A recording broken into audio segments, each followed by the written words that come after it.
journal vous est offert par le FPI, Fonds des promotions de l'industrie, votre partenaire privilégié pour la réussite de vos projets.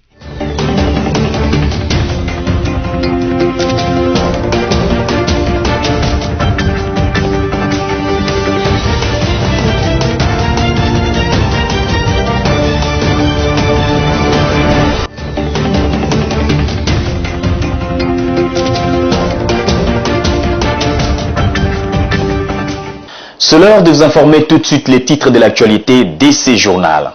Remise ce mardi 5 octobre des diplômes par le président de la République Félix-Antoine Tshisekedi aux auditeurs de la 6e session ordinaire et de la 4e session spéciale du Collège des hautes études des stratégies et de défense CHESD.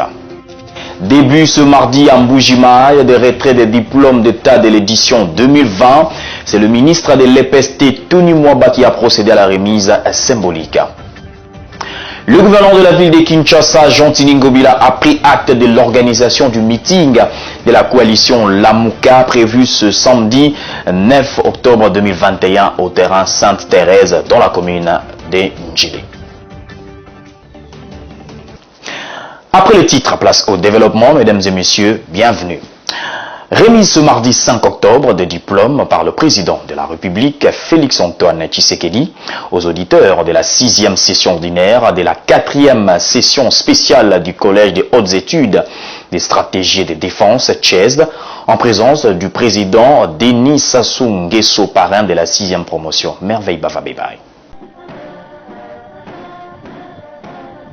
L'hymne congolaise retentissait sous les coups de 10h30 devant le collège de hautes études de stratégie et de défense, CHESD en sigle, pour accueillir le président de la République démocratique du Congo, Félix-Antoine Tshisekedi Tshilombo, qui précédait de quelques minutes son homologue congolais Denis Sassou Nguesso et parrain de la 6e session ordinaire de cette école de formation. Après la photo de famille, les parrains de la 6e session ordinaire a signé le livre d'or du CHESD.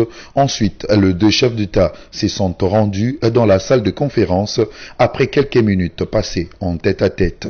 Présent dans la salle, le Premier ministre, chef du gouvernement, Jean-Michel Samalou Koundé, les hauts cadres militaires de l'Afrique centrale et de la fonction publique de la République démocratique du Congo, ces derniers ayant participé à la 4e session spéciale.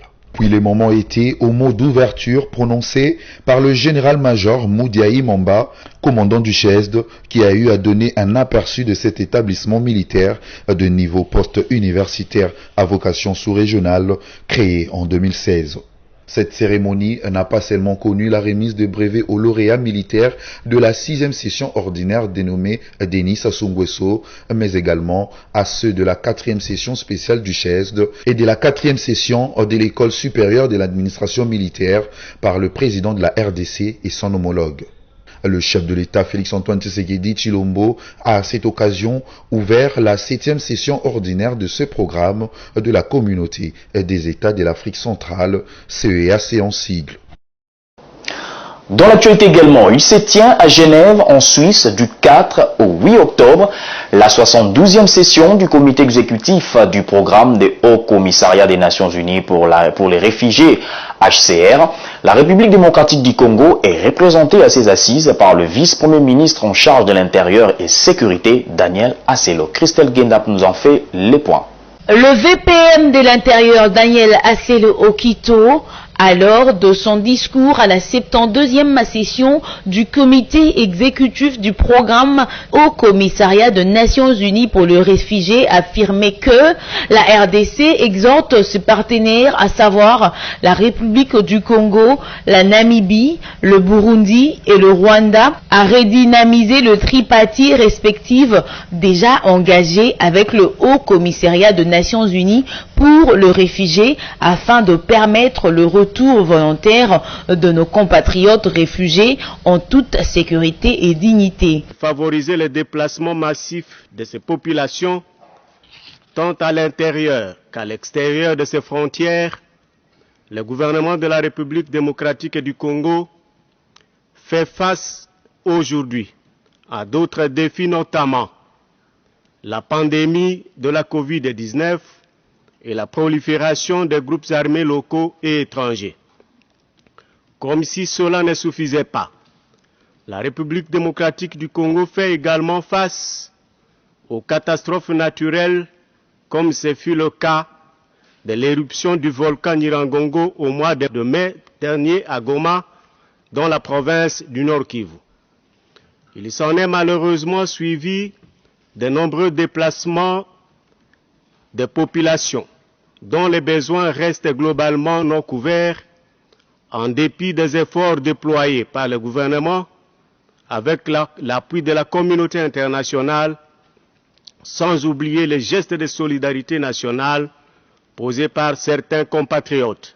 Par ailleurs, dans une brève interview accordée à l'info en ligne de Congolais de Belgique, le haut représentant de l'ONU pour les réfugiés confirmera sa détermination à mettre fin au problème de déplacement de la population à l'est de la RDC et dans le sous-région en collaboration avec le gouvernement congolais. Notez également que le Haut Commissariat de l'ONU pour le HCR, Filippo Grandi, avait réalisé au mois d'avril 2021 une importante visite en RDC. Cette visite lui avait permis d'avoir des échanges fructueux avec le président de la RDC, le chef de l'État Félix Antoine Tshisekedi Tshilombo, avec certains membres du gouvernement.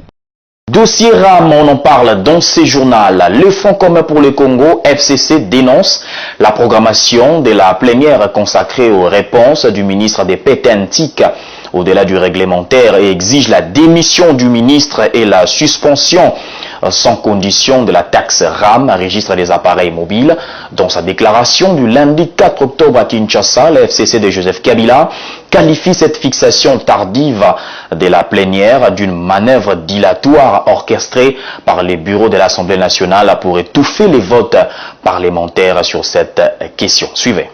Tenant compte de la condamnation unanime de la taxe RAM par les députés nationaux, aussi bien de la majorité que de l'opposition, lors du débat général sur la question orale avec débat adressé au ministre Augustin Kibasa Maliba à la plénière du 29 septembre 2021, considérant le désaveu général par la population de la perception de cette illégale taxe RAM. Faisons solennellement la déclaration suivante. 1. Nous dénonçons le vice de procédure qui a entaché la sélection par le bureau de la question orale avec débat relative à la taxe RAM, au mépris du mécanisme prévu à l'article 175 alinéa 3 du règlement intérieur qui tranche le cas de superposition d'initiatives et de la connexité de leurs objets. 2. Nous exigeons la suppression sans condition de la taxe RAM, le remboursement de la totalité des crédits frauduleusement soustraits dans les différents comptes de crédits de communication de nos concitoyens, la démission du ministre de Pétentique et de tous les membres de la direction de l'ARPTC impliqués dans cette opération, la mise en place d'une commission d'enquête parlementaire en vue d'établir la responsabilité de toutes les personnes impliquées dans cette opération d'escroquerie de la population congolaise. 3. Nous prenons en main la cause du peuple congolais dans ce dossier RAM et promettons de déposer incessamment une motion de défiance contre M. Augustin Kibasa Maliba, ministre de la Pétentique, si l'union sacrée persiste dans son jeu de simulacre. Nous constituer en association de victimes de concussions et de traduire en justice tous les responsables de ces crimes. 4. Nous réaffirmons, pour toutes les autres questions d'actualité, notre soutien à la position du Front commun pour le Congo, FCC en sigle, contenue dans sa déclaration politique du 14 septembre 2021. Je le disais en titre, la remise des diplômes d'État de l'édition 2020 a eu lieu ce mardi 5 octobre à Mbuji-Mayi dans la province du Kasaï-Oriental. Une activité présidée par le professeur Tony Mwaba en présence des autorités provinciales et éducationnelles ainsi que les lauréats. Images et commentaires. Au cours de cette cérémonie, le ministre de l'EPST a rendu un vibrant hommage aux enseignants pour l'engagement du service des élèves et au chef de l'État pour la matérialisation de la gratuité de l'enseignement de base en République démocratique du Congo. Je tiens à exprimer mes hommages les plus déférents à son Excellence, Monsieur le Président de la République et chef de l'État, Félix Antoine Tshisekedi Tshilombo, qui, dès son avènement à la magistrature suprême, a fait de l'éducation le socle de son mandat, en mettant en avant-plan la gratuité de l'enseignement primaire, son cheval de bataille, qui se pérennise au jour le jour, pour se consolider comme réalité irréversible et non négociable sur l'ensemble du territoire national. Selon Tony Mwaba, les diplômés de la RDC ont une bonne cote au niveau international. À cet effet, il a tenu à rappeler qu'il est important de lutter contre les antivaleurs qui étouffent les systèmes scolaires de la République démocratique du Congo. Cette lutte acharnée permettra de relever la qualité de l'enseignement. Dans son discours du jour, le professeur Tony Mwaba a rappelé que les lauréats vont récupérer gratuitement les diplômes sans payer aucun frais. Le diplôme d'État est remis gratuitement à la lauréate ou au lauréat par le préfet et aucune condition ne peut être posée pour quelque motif tel que dette vis-à-vis de l'école, transport, etc. C'est pour nous une occasion de conscientisation et de responsabilisation pour lutter contre les antivaleurs qui gangrènent et étouffent le système scolaire dans notre pays.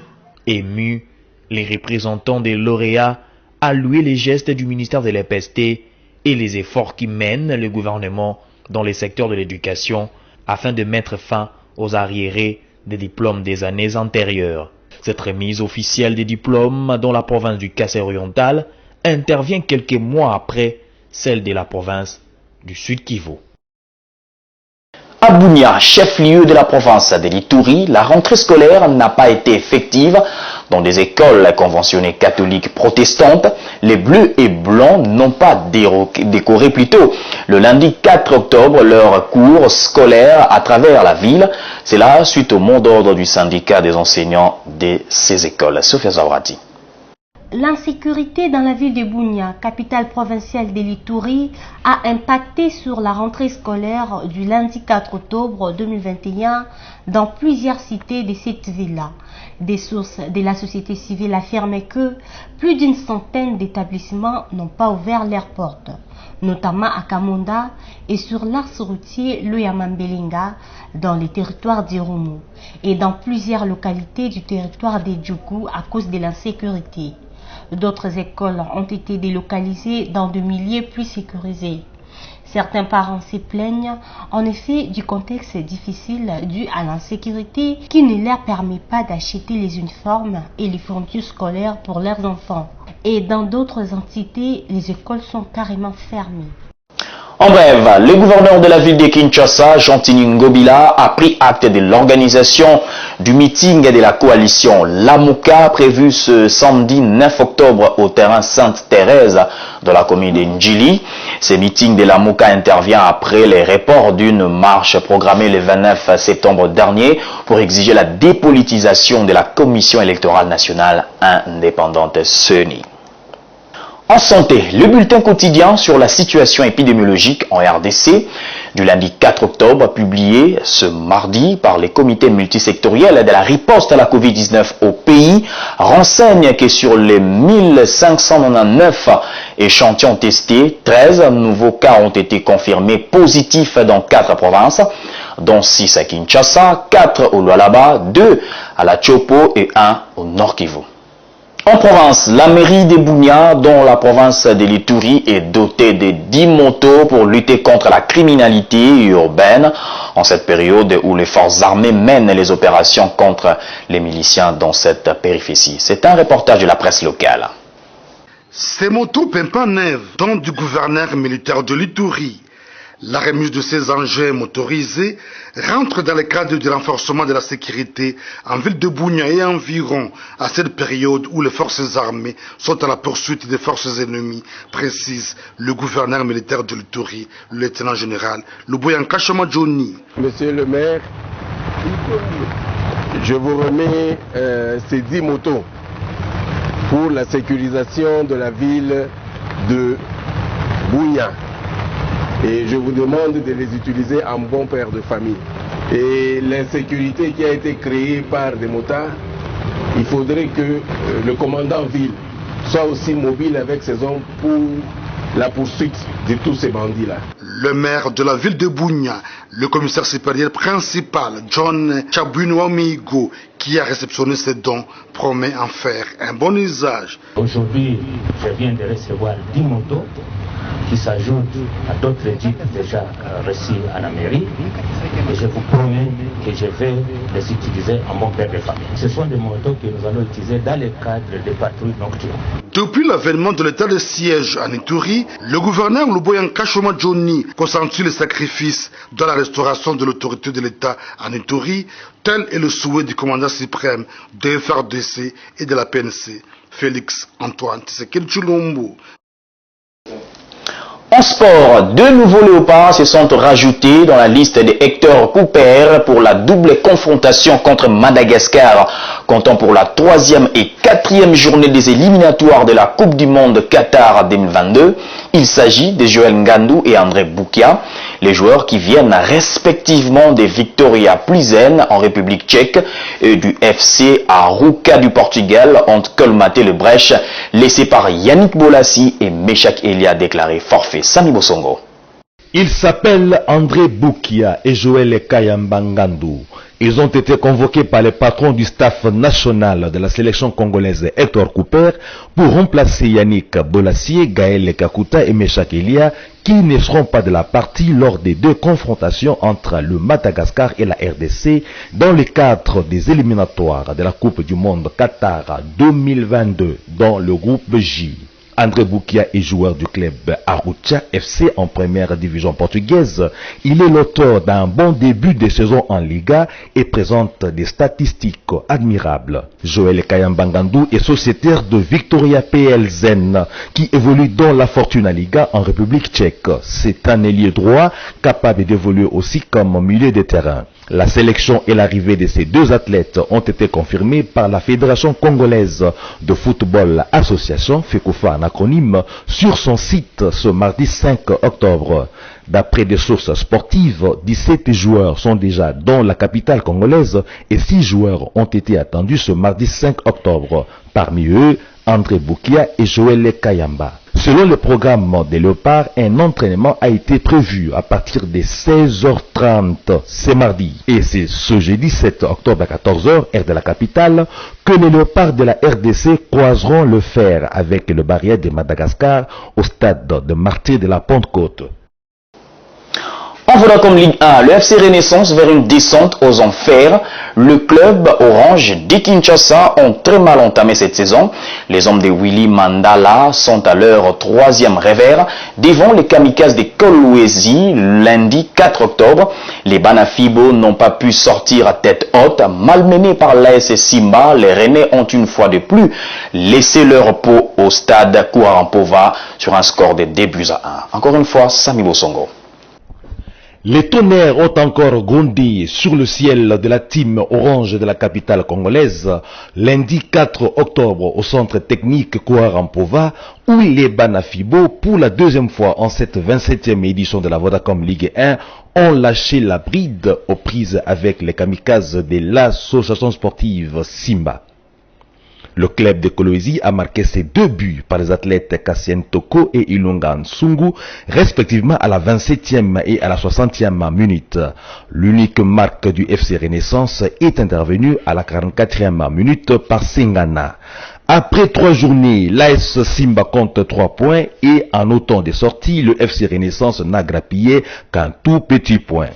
Avant lundi, soit le dimanche 3 octobre, Sa Majesté Sangabalende, après sa correction subie devant Tupuisa Mazembe, s'était relancé en battant la Sekouya par 2-1 au stade de Kachala-Bonzola à Mbujimayi. Et le Tupuisa Mazembe a rassuré ses pas olympiens en triomphant du Blessing FC par la marque d'1-0 dans son entrée de Kamalondo à Lubumbashi. À cette étape, le podium a pour occupant Don Bosco. 7 points plus 2 après 3 rencontres. Le tout-puissant Mazembe 6 points plus 5 au terme des 2 duels. Et le FC Lupopo 6 points plus 3 au bout de 2 confrontations.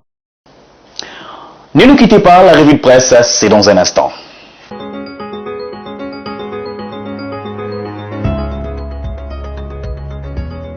Mesdames et messieurs, l'actualité se poursuit avec la revue de presse, ouvrant avec ce titre de Actualité.cd qui écrit « Commission électorale nationale indépendante, nous estimons qu'il est temps qu'au niveau de l'Assemblée nationale qu'il y ait entièrement des notes PV », dixit Dodo Kamba. 48 heures après la réunion de la plateforme des confessions religieuses qui a accouché d'une souris, les 6 confessions religieuses ont voulu éclairer l'opinion sur le déroulement de cette réunion qu'on peut appeler d'ultime chance.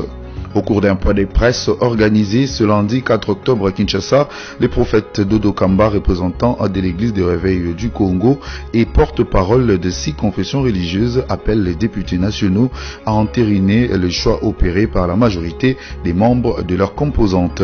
Pour nous, nous estimons qu'il est temps au niveau de l'Assemblée nationale qu'il y ait entièrement du PV et que nous avons apporté depuis le 18 août, a déclaré Dodo Kamba au quotidien. Poursuivant avec sur cette CD qui revient sur le dossier RAM, les députés du FCC exigent la démission du ministre Kibasa et des membres de l'ARPTC.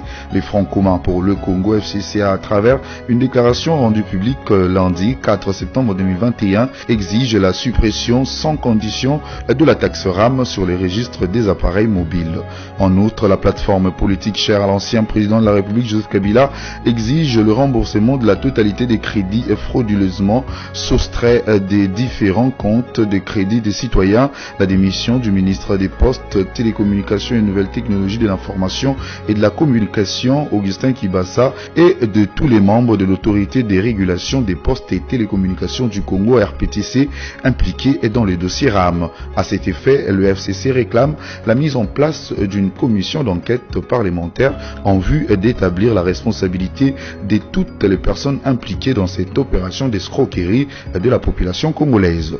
Il promet ainsi de déposer incessamment une motion de défiance contre Augustin Kibasa si l'Union sacrée persiste dans son jeu de simulacre et de se constituer en association de victimes de concussion pour traduire en justice les responsables de ce crime.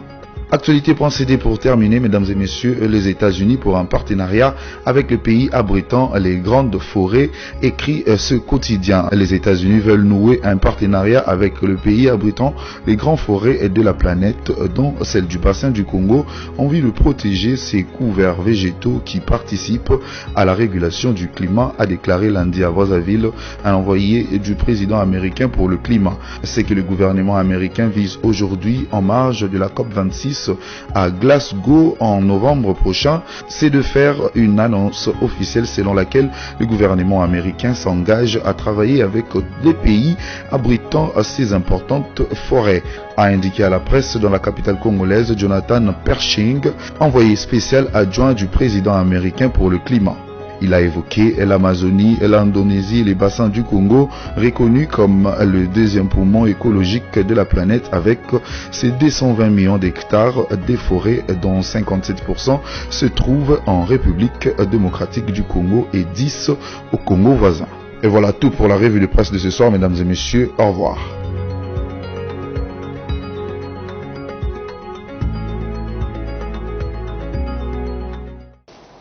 Voilà, si vous nous avez pris en cours de diffusion, voici l'essentiel à retenir. Remise ce mardi 5 octobre des diplômes par le président de la République Félix-Antoine Tshisekedi aux auditeurs de la 6e session ordinaire et de la 4e session spéciale du Collège des hautes études des stratégies et de défense CHESD. Début ce mardi à Mbujimaï des retraits des diplômes d'État de l'édition 2020.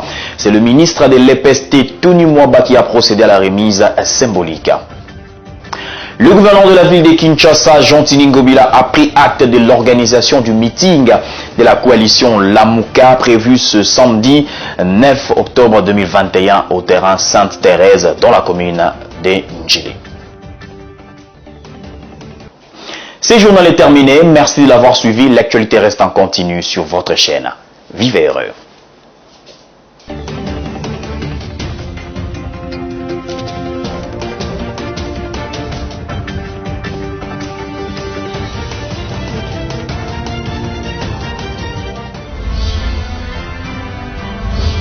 journal vous a été offert par le FPI, Fonds des promotions de l'industrie, votre partenaire privilégié pour la réussite de vos projets.